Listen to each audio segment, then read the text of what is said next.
My son said dinner was canceled, but when I got there, I found them eating without me, and my name is Patricia, and at 58 years old, I've learned that family can surprise you in ways you never expect.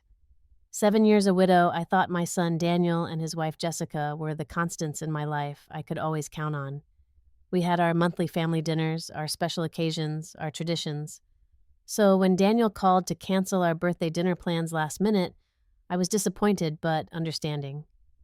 Little did I know driving to that restaurant to handle the deposit would reveal a betrayal that would change everything. Let me know where you're watching from and hit that like and subscribe button before I tell you about the shock I discovered at the restaurant that night. After my husband Robert passed away, life took on a different rhythm.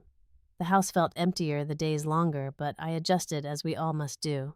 I threw myself into my work at the insurance company, carefully managing my finances and finding comfort in routine.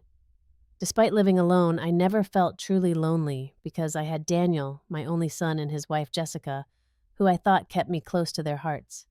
We had a standing arrangement to meet at least once a month for dinner, plus holidays and special occasions. It wasn't much, but those gatherings gave me something to look forward to. As a mother, I had always prioritized Daniel's happiness and success. When he was struggling through college, I picked up extra shifts to help with his tuition. When he and Jessica found their dream starter home 5 years ago but fell short on the down payment, I didn't hesitate to give them what remained of my retirement savings. Family supports family. My own mother always said, and I believed that with my whole heart. For my 58th birthday, I wanted to do something special. Though money had been tight lately, I splurged on a reservation at Rossini's, an upscale Italian restaurant downtown that I'd always wanted to try. I made the reservation 2 months in advance, paid a substantial deposit, and even called ahead to arrange for a special dessert. I was looking forward to treating Daniel and Jessica to a wonderful evening, my gift to them for all their support since Robert died. Looking back now, I can see the warning signs that something had shifted. Daniel's texts became shorter, less frequent. When we did talk on the phone, Jessica rarely came on the line anymore. At our last dinner together, they seemed distracted, checking their phones, barely listening when I talked about my garden or the book club I had joined. Daniel kept steering the conversation toward their friend's recent vacation or the promotion Jessica was hoping for. I noticed, too, how they would exchange glances when I mentioned financial struggles or how I missed traveling like Robert and I used to do. But I dismissed these observations, telling myself they were just busy with their own lives, their careers demanding more of their time and energy. Perhaps they were planning to start a family soon and had their minds on bigger things. I never imagined those small changes were symptoms of something more troubling. I never thought my own son could look me in the eye and lie about something as simple as a birthday dinner. But sometimes, the people we trust the most are capable of the deepest betrayals, as I was about to discover. My birthday morning dawned bright and clear. I woke up with that special birthday feeling, a mixture of nostalgia and anticipation that doesn't diminish with age. I took extra care getting ready that day. I washed and styled my hair, applied makeup more carefully than usual, and put on the new dress I had purchased, especially for the occasion, a deep blue number that Robert always said brought out my eyes. Daniel sent me a text early that morning. "Happy birthday, Mom. See you tonight." Short and sweet, not like previous years when he would call first thing, his voice warm with affection as he told me stories about birthday celebrations from his childhood, remembering cakes I had baked and surprises I had planned. This text felt perfunctory, obligatory. Still, I smiled at my phone and typed back my thanks, adding that I was looking forward to our dinner. The hours passed slowly. I cleaned the house even though no one was coming over, rearranged some flowers in a vase, and flipped through old photo albums, smiling at pictures of Daniel growing up. Around 3 in the afternoon, just 2 hours before we were supposed to meet at Rossini's, my phone rang. It was Daniel. "Mom," he said, his voice sounding rushed and slightly higher pitched than normal. "I'm really sorry, but we need to cancel dinner tonight." "Cancel?" I repeated, my heart sinking. "Why is everything okay?" "Jessica isn't feeling well," he said quickly. "She thinks it might be food poisoning from lunch. She's been in the bathroom for the last hour." As he spoke, I heard sounds in the background, voices, laughter, the clink of what sounded like glasses. "What's that noise?" I asked. "Are you at home? It sounds like you have company." There was a slight pause, A muffled sound like Daniel covering the phone, and then his voice returned. No, it's just the TV. Jessica wanted some background noise to distract her. Something about his explanation didn't sit right with me. The laughter I heard didn't have the canned quality of a television show. It sounded real immediate. I'm sorry to hear Jessica isn't well, I said carefully. Maybe I could bring some soup over instead. I don't mind changing our plans. No, Daniel responded too quickly and too forcefully. I mean, she's really not up for any visitors. She's embarrassed and just wants to sleep it off. We'll make it up to you next week, I promise. We talked for another minute or two, with Daniel repeatedly apologizing and promising a rain check. I told him it was fine that birthdays were just another day after all. But after hanging up, I sat on my couch feeling deflated, my new dress suddenly seeming silly and excessive. That's when I remembered the deposit I had paid at Rossini's. It was substantial, nearly $100, and non-refundable with less than 24 hours' notice. Money had been tight lately, and I couldn't afford to just write it off. I decided I would drive to the restaurant, explain the situation, and see if they might make an exception or at least apply the deposit to a future visit. As I grabbed my purse and car keys, a small voice in the back of my mind whispered that something wasn't adding up. The background noises, Daniel's rushed tone, his insistence that I not come over. Call it mother's intuition or simply years of knowing when my son wasn't telling me the full truth, but I felt compelled to check things out for myself. The evening air was cool as I pulled into the parking lot of Rossini's. The restaurant's exterior was elegant but understated with soft lighting and window boxes full of herbs and flowers. For a moment, I sat in my car, second-guessing my decision to come. Was I being paranoid? Overreacting to a simple canceled dinner? But the deposit was real, and it was worth at least trying to recover it. I straightened my blue dress, touched up my lipstick in the rearview mirror, and walked into the restaurant with as much dignity as I could muster. The interior was even more beautiful than I had imagined. Warm, amber lighting, crisp white tablecloths, the soft murmur of conversation and classical music playing discreetly in the background. A young woman at the reception desk smiled warmly at me. "Good evening, ma'am. Do you have a reservation?" "Actually," I began, "I had a reservation for tonight that needed to be canceled. I was hoping to speak with someone about the deposit I paid." The hostess nodded and checked her computer. "What name would that be under?" "Walker," I replied. "Patricia Walker." She looked at her screen, then back at me with a confused expression. "The Walker party, but they've already been seated. They arrived about 20 minutes ago." I felt as though the floor had dropped out from under me. "There must be some mistake," I said, trying to keep my voice steady. "My dinner was canceled. My son called me earlier to cancel because his wife is ill." The young woman looked increasingly uncomfortable. "I'm sorry, Mrs. Walker, but a group of 7 people was seated in our private dining room under the reservation for the Walker birthday dinner. The gentleman who arrived first specifically mentioned it was for his mother's birthday." 7 people. I had only expected 3 of us. Myself, Daniel, and Jessica, who were the other 4. And why had Daniel lied to me? Could you show me to this room?" I asked, my heart now pounding so loudly I was sure the hostess could hear it. "Of course, Mrs. Walker, right this way." She led me through the main dining area toward the back of the restaurant. As we approached a partially closed door, I could hear laughter and conversation spilling out. The hostess gestured toward the door with a smile and walked away, clearly assuming I was rejoining my party. I paused outside, took a deep breath, and then quietly pushed the door open just enough to see inside without being immediately noticed. What I saw made my blood run cold. There, around a beautifully set table laden with expensive dishes and multiple bottles of wine, including a bottle of Barolo, my favorite, that I rarely indulged in due to its price, sat Daniel and Jessica looking perfectly healthy and happy. But they weren't alone. Jessica's parents, whom I recognized from their wedding photos but had only met once, sat across from them. Next to them were 2 people I didn't recognize, probably friends of theirs. They were all talking animatedly, raising glasses in a toast, completely at ease. On the table was a small, reserved sign with "Walker Birthday Celebration" written beneath it. My birthday celebration, which I had planned and paid for, was proceeding without me. I stood frozen, watching as Jessica threw her head back, laughing at something her father said as Daniel refilled everyone's wine glasses with the expensive Barolo I had specifically requested when making the reservation. A server appeared with what looked like truffle pasta, another special item I had pre-ordered, and began serving portions to each person at the table. For several minutes, no one noticed me standing there. I couldn't move, couldn't speak, could barely breathe as the reality of the situation sank in. My own son had lied to me about his wife being sick so they could take my birthday reservation that I had paid for and use it to entertain her parents and friends instead. Then, Jessica looked up, her eyes meeting mine across the room. Her smile froze, her face draining of color so rapidly I thought she might faint. The wine glass in her hand tilted dangerously as her grip slackened with shock. "Patricia," she whispered, but it was loud enough in the suddenly quiet room for everyone to hear. All heads turned toward me. Daniel's jaw dropped, his eyes widening with unmistakable guilt and horror. Jessica's parents looked confused, glancing between me and their daughter.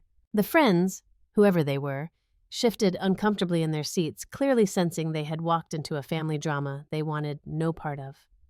The silence that descended on the room was absolute, broken only by the soft clink of a fork someone dropped onto their plate in surprise. In that moment, with all eyes on me, I had never felt more betrayed, or more determined to stand up for myself. No one spoke. The seconds stretched painfully as everyone at the table seemed paralyzed by my unexpected appearance. I could read the panic in Daniel's eyes, the mortification in Jessica's rigid posture. Her parents looked bewildered while their friends studied their plates with sudden, intense interest. Finally, I broke the silence, keeping my voice low and controlled despite the storm raging inside me. "Well," I said, "this is quite a surprise. I was told dinner was canceled because Jessica was ill." I looked directly at my daughter-in-law, who couldn't meet my gaze. "You seem to have made a miraculous recovery." Daniel stood up abruptly, his chair scraping loudly against the floor. "Mom, I can explain." "Please do," I interrupted, my voice still calm, though my hands were shaking. "I'm particularly interested in hearing why you're all enjoying the birthday dinner I planned and paid for without the birthday guest." Jessica's mother gasped softly. Her father's eyebrows shot up in obvious surprise. "You paid for this dinner?" Jessica's father asked, looking at me and then at his daughter. "Every cent," I confirmed. "The reservation, the deposit, the pre-selected wine, and entrees. I arranged it all 2 months ago as a treat for my birthday. I even requested that bottle of Barolo you're drinking because it's my favorite, though I rarely indulge because of the expense." Daniel stepped toward me, his face flushed. "Mom, listen, we were going to surprise you, but then plans changed and we didn't want to waste the reservation." "Surprise me?" I echoed in disbelief. "By telling me my dinner was canceled and then coming without me. That's not how surprises work, Daniel." Jessica finally spoke up, her voice tight and defensive. "We've been so busy lately, and when my parents came to town unexpectedly, we thought it would be a good opportunity to use the reservation. We were going to take you out next weekend instead." "And you couldn't simply tell me that you had to invent a story about food poisoning." Daniel ran a hand through his hair, a gesture he'd had since childhood when caught in a lie. "We didn't think you'd understand. You always make such a big deal about your birthday, and we knew you'd be upset if we changed plans. So, instead you chose to lie to me and exclude me entirely from my own birthday dinner that I paid for." I felt a rush of indignation at his attempt to make me sound unreasonable. "And you brought guests I've never even met to consume the meal I arranged." The two strangers shifted uncomfortably in their seats. Jessica's parents were looking increasingly distressed, exchanging glances with each other. Jessica attempted to salvage the situation. "Patricia, we know money has been tight for you lately. You're always talking about having to be careful with expenses. We didn't want you to feel obligated to pay for all of us, especially with my parents visiting. So your solution was to exclude me entirely, rather than simply asking if I would mind additional guests or offering to help with the cost." I shook my head in disbelief. "Do you realize how hurtful that is?" Daniel tried again, his tone becoming more frustrated. "Mom, you always complain about money but then insist on paying for things. We were trying to spare you the expense and the stress." Something in his tone, the subtle implication that I was difficult, that their deception was somehow for my benefit, sparked a deeper anger within me. They hadn't just excluded me. They were now trying to justify their behavior by making it seem like I was the problem.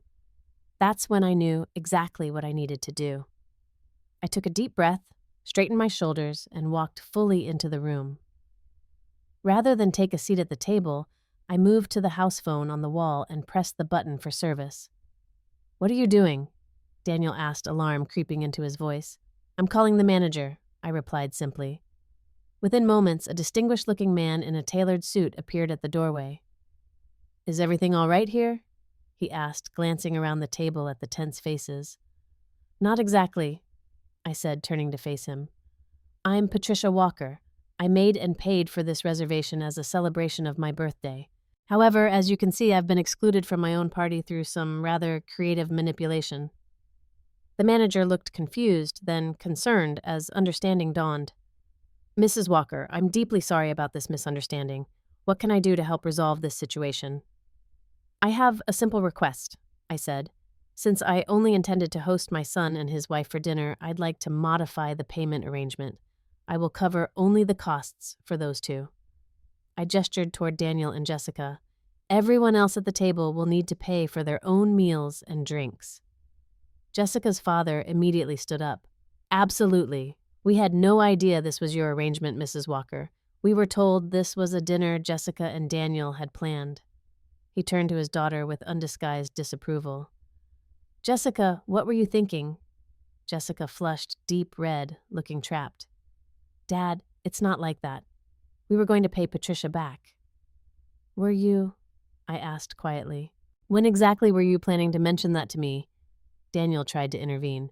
"Mom, please don't make a scene. We can sort this out privately." "A scene?" I repeated, my voice still measured but firm. "I'm simply clarifying the payment arrangement for a dinner I planned but was deliberately excluded from. I don't think that constitutes making a scene." The manager nodded. "I'll adjust the bill accordingly, Mrs. Walker." "Thank you," I said, then turned back to the table. I reached into my purse and pulled out a small, carefully wrapped package.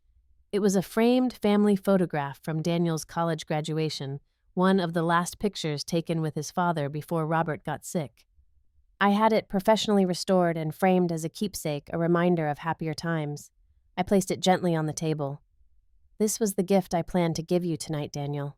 A reminder of who we were and who I thought we still were." The table fell silent again. Jessica's friends looked like they wanted to disappear. Her parents were visibly uncomfortable, her father still standing with his wallet already out. "I don't know what hurts more." I continued, my voice finally betraying some of my emotion, being lied to or the fact that you thought I wasn't worth the truth. "I don't know when I became someone you could so easily exclude and deceive, but that's not the relationship I want with my son." Daniel's expression crumpled.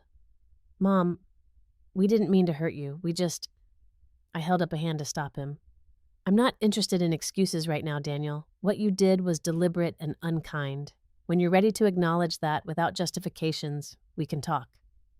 Jessica started to rise, reaching toward me. "Patricia, please stay. Join us now. We can make room." I stepped back from her outstretched hand. "No, thank you. I've lost my appetite." I looked around the table one last time. "Enjoy the meal I selected. The tiramisu for dessert is supposed to be excellent. I was looking forward to it." As I turned to leave, Daniel called after me, his voice desperate now. "Mom, please. We're sorry." I paused at the doorway but didn't turn around. Being sorry after being caught isn't the same as being sorry for what you did. When you understand the difference, you know where to find me. With that, I walked out, head held high despite the tears threatening to spill. The restaurant staff, who had clearly overheard enough to understand what had happened, gave me sympathetic looks as I passed through the main dining room. The hostess, who had greeted me earlier, touched my arm gently as I reached the door. "Mrs. Walker," she said softly, "I'm so sorry about what happened. Would you like me to call you a taxi?" I shook my head, managing a small smile. "No, dear, but thank you. I can drive myself home. I've been taking care of myself for quite some time now. Tonight just reminded me why that's necessary." As I stepped into the cool evening air, I felt something shift inside me, a mixture of pain and, surprisingly, relief. For the first time in years, I had stood up for myself without wavering, without accepting poor treatment for fear of losing connection. Whatever happened next, I knew I had done the right thing by refusing to accept their disrespect. The aftermath of that evening unfolded gradually over the following days and weeks. My phone began ringing almost as soon as I arrived home, but I silenced it, needing time to process what had happened before engaging with Daniel or Jessica. By morning, I had 12 missed calls and numerous text messages, most from Daniel with variations of, "Please call me," and "We need to talk." A few from Jessica saying she was so sorry, and surprisingly, one from Jessica's father asking to speak with me when I felt ready. I took the weekend to myself, spending time in my garden and calling a few friends to arrange lunch dates. I needed to remind myself that there were still people in my life who valued my company, who wouldn't lie to exclude me. When I finally answered Daniel's call on Monday, his apology came in a rush of words. "Mom, I'm so sorry about what happened. We should never have lied to you. It was Jessica's parents' anniversary, and they surprised us by coming to town, and we didn't want to cancel on either of you, so we made a really stupid decision. A decision to lie to me and use the dinner I paid for to entertain people I barely know." I clarified, not letting him minimize what they'd done. "I know it was wrong," he said, his voice dropping. "But you have to understand we were in a difficult position. You can be sensitive about these things, and we didn't want to upset you." There it was again, the subtle shifting of blame making me the unreasonable one. "Daniel, do you really believe that lying to me was less upsetting than simply telling me the truth and asking if we could include Jessica's parents in our dinner or reschedule? Do you think so little of my capacity to understand?" "No, of course not, but there is no but here, Daniel. You chose deception over honesty. You excluded me from a celebration I planned and paid for, and now instead of taking full responsibility, you're suggesting my sensitivity somehow justified your actions." The conversation continued in this vein, with Daniel alternating between apology and subtle defense. Jessica called later that day with her own apology, which followed a similar pattern. Genuine remorse mixed with excuses about being caught between loyalty to her parents and to me. What surprised me most was the call from Thomas, Jessica's father. Unlike my son and daughter-in-law, he offered no excuses. "Mrs. Walker, what my daughter and your son did was inexcusable," he said plainly. "My wife and I had absolutely no idea that they had lied to you or that you had paid for that dinner. We would never have participated had we known." His straightforwardness was refreshing. We talked for nearly an hour, and I learned more about Jessica's parents than I had in all the years since their daughter married my son. They were good people who had raised their daughter with better values than she had displayed that night. A week after the incident, I received a handwritten letter from Thomas, expressing again his embarrassment about the situation and his disappointment in Jessica and Daniel's behavior. He enclosed a check covering what he estimated to be his and his wife's portion of the dinner, along with a gift card to Rossini's, suggesting we might meet there someday on better terms. Meanwhile, my friends and neighbors, upon hearing what had happened, rallied around me with invitations and support. My next-door neighbor, Martha, was particularly outraged on my behalf. "If my son ever pulled something like that," she declared over coffee on my porch, "he'd be lucky to get a birthday card from me again, let alone a dinner." Her indignation made me laugh for the first time since that night. It also helped me realize that I wasn't overreacting or being sensitive, as Daniel had implied. What they had done was genuinely hurtful and disrespectful.